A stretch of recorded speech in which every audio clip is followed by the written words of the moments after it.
Namaste. My name is JVN Manisha Singh, Assistant Professor in Department of Food and Biotechnology under Faculty of Agriculture and Veterinary Sciences in Jyoti Vidyapeeth Women's University, Jaipur. I am teaching you subject unit operation in food industries and for class BSc FST second semester and BTech FPT second semester. And in our previous session, I was discussed all about the leaching process. In today's session, we will discuss about the crystallization in food industries. Okay, so as you all know, it is a unit operation. So crystallization is a process of formation of the solid crystals precipitating from the solution, melt or rarely deposited directly from a gas. Crystallization is also a chemical solid liquid separation technique in which mass transfer of a solute from the liquid solution to a pure solid. Okay. Next is, what is the importance of crystallization? So it is required for the purification of the drugs. It will improve the bioavailability of the drug and choose the most stable form. And it is a crystalline powder which is easily handled and stable, possesses good flow properties and an attractive appearance. Okay, so what are the applications of crystallization? Crystallization is a key component of almost all processes in the manufacturing of small molecule pharmaceuticals, and it is essential in both processing and pharmaceutical development. Since the properties of a solid material, that is polymorphism, can dramatically affect the process or the product compliance and the effect, that is the dissolution rate. For example, monitoring and controlling the isolation of the solids for the various applications through crystallization is of paramount interest. So crystallization used in the purification of the drug, in better processing characteristic, it provide ease for handling, and it is improved the physical stability of the product and sustained release. It will improve bioavailability and the preparation of organic and inorganic API and the separation of API from gallential extracts and manufacturing of pure API by high yield. So what is the theory of crystallization?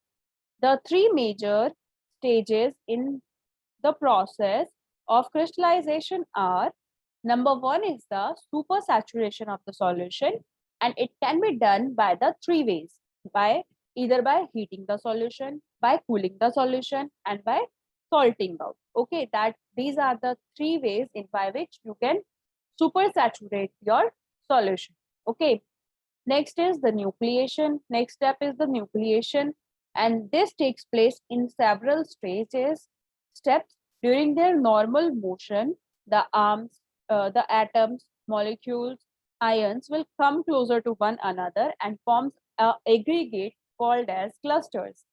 And these clusters will combine to form an embryo, and in this stage, only the lattice formation begins. And this embryo combine to form a nuclei, and that from nuclei crystals are formed. Then third step is the crystal growth. Once the crystals are formed, nuclei formation stops and crystal growth begins. Okay.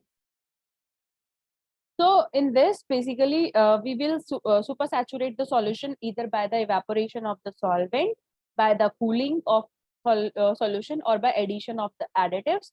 Then we get the supersaturated solution by addition of the crystals or breaking of the crystals, and there will be the formation of the nuclei, which will gives the clusters or the aggregates, and the nuclei is formed, and then there is an embryo, which is the lattice arrangement. Then we'll get the nuclei, and this step is known as the nucleation.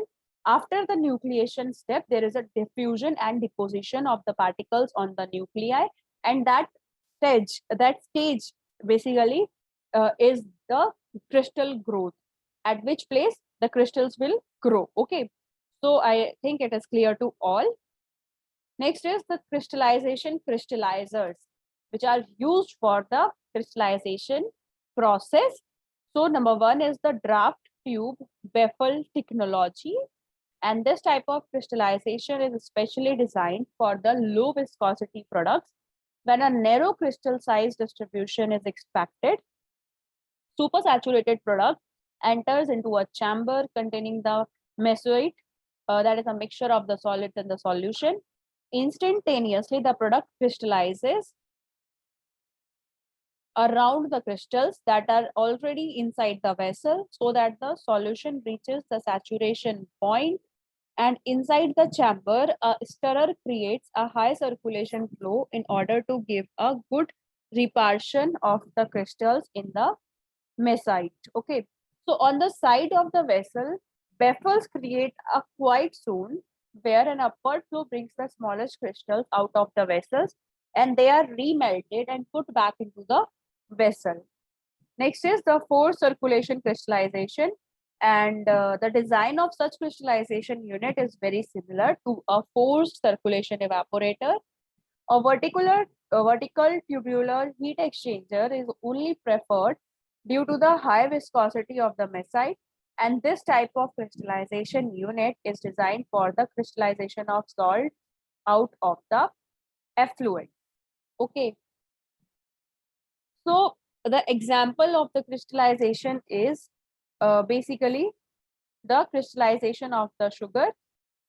So as you all know, crystallization is the natural or the artificial process of formation of a solid crystals precipitating from a solution, melt, or more rarely deposited directly from a gas.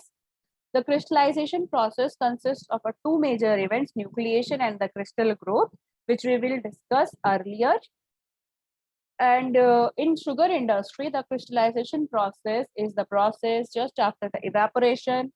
During evaporation, the clarified sugar cane juice is boiled in the evaporator, which will remove most of the water that will leaving a thick syrup. Okay. Then in the crystallization process, the syrup is boiled at low temperature under partial vacuum, and some seedings are added, which causes the development of the growth of the sugar crystals. And the outcome is called mustard, which is a raw sugar crystals mixed with the molasses. And the sugar crystals and the molasses are then separated in the centrifugals. There are normally three vacuum pans, namely A, B, C, and syrup coming from evaporators enters pan A, where boiling takes place, and the crystallization begins, giving a thicker liquid which comes out and enters the centrifuge. Okay. So during crystallization, it is necessary to initiate the formation of the sugar crystals. In other words, the formation of the nuclei through the seeding system. The various seeding technique includes the traditional, that is the secondary or the shock seeding, and full seeding is the seeding with the slurry or seeding with the footing magma. Okay, in shock method, the syrup entering vacuum pan A is concentrated and a small charge of powdered sugar is introduced, and boiling is continued until a proof slide appears to have a sufficient grain.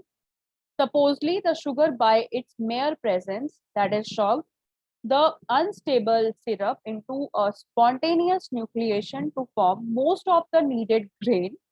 The same procedure is carried out with the other pans, and the sock sheeting method is successfully carried out by the seeding the oversaturated syrup in the pans with a measured amount of standardized, very finely ground sugar slurry. Okay.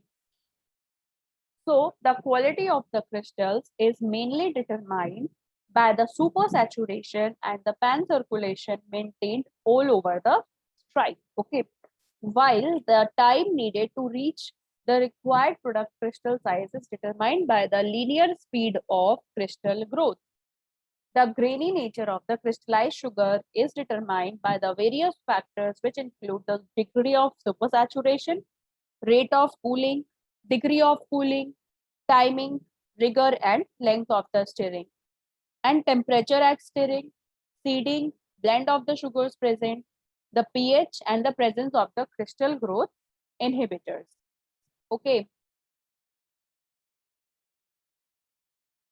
So in short, you can say crystallization is basically a phenomena which will affect the nucleation, growth, agglomeration, and breakage and the surface properties. Okay, so this is the phenomena which includes these parameters, and crystallization affects the microstructure, glass transition, texture and rheology of the food product, whereas crystallization characteristics are the crystal size, habit morphology and purity, and the applications are the separation, purification, concentration and the solidification. Then products are the products which are made by the crystallization process are chocolate, frozen foods, sugars, for example, lactose and confectionery, fractionally crystallized lipids, and proteins, whey. Okay. So crystallization is also used in the manufacturing of,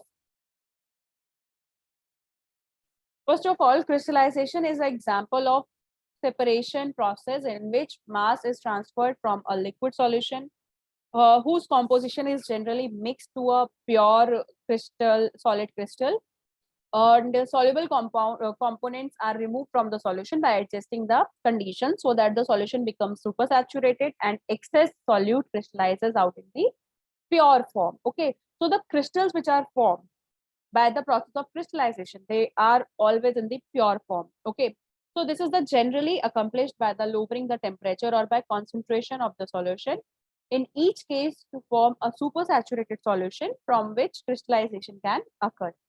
The equilibrium is established between the crystals and the surrounding solution, which is known as the mother liquor. And the manufacture of sucrose from the cane sugar or the sugar beet is an important example of crystallization in the food industry. Okay. Crystallization is also used in manufacture of other sugars such as glucose, lactose, in the manufacture of some food additives, for example, salt, and in the processing of the foodstuffs like ice cream. Okay. So in these processes, crystallization is very important process. Okay. So in the manufacture of the sucrose from the cane, water is added and the sugar is passed out from the residual cane as a solution. And this solution is purified and then converted to allow the sucrose to crystallize out from the solution. Okay.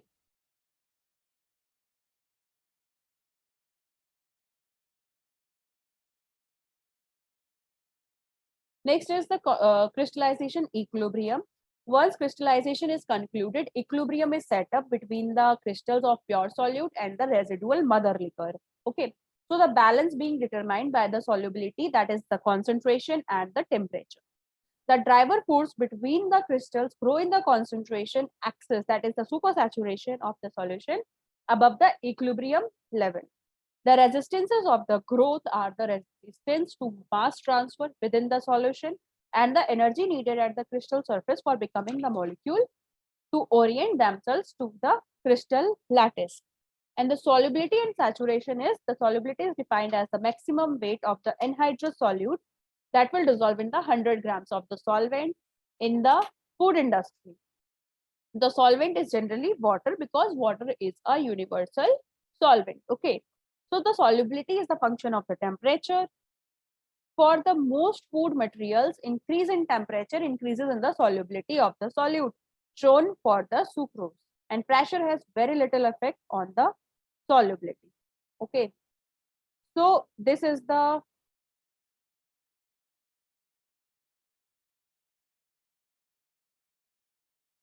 solubility and saturation curves for a sucrose in water. As the temperature increases, the concentration of the sucrose increases. So this region is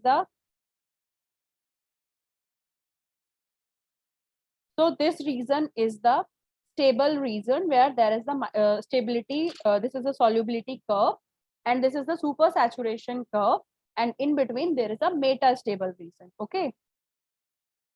So during crystallization, the crystals are grown from solutions with concentrations higher than the saturation level in the solubility curves. Above the supersaturation line, crystals form spontaneously and rapidly without external initiating action, and this is called spontaneous nucleation. In the area of concentrations between the saturation and the supersaturation curves, the metastable region, the rate of the initiation of the crystallization is very slow. Aggregates of molecules form, but they disperse again and they will not grow unless seed crystals are added. Seed crystals are small crystals, generally of the solute, and which then grow by the deposition on them of further solute from the solution. This growth continues until the solution concentration falls to the saturation line, and below the saturation curve, there is no crystal growth, and crystals instead of they are dissolved. Okay. So an important crystallizer in the food industry is the cylindrical scrape surface heat exchanger, which is used for the plasticizing margarine and cooking fat and for the crystallizing ice cream. It is essentially a double pipe heat exchanger fitted with an internal scraper. The material is pumped through the central pipe and agitated by the scraper with the cooling medium flowing through the annulus between the outer pipes. A crystallizer is in which considerable control can be exercised is the crystal and Oslo crystallizers. In this, a saturated solution is passed in a continuous cycle through a bed of the crystal, and close control of the crystal size can be obtained. Okay. So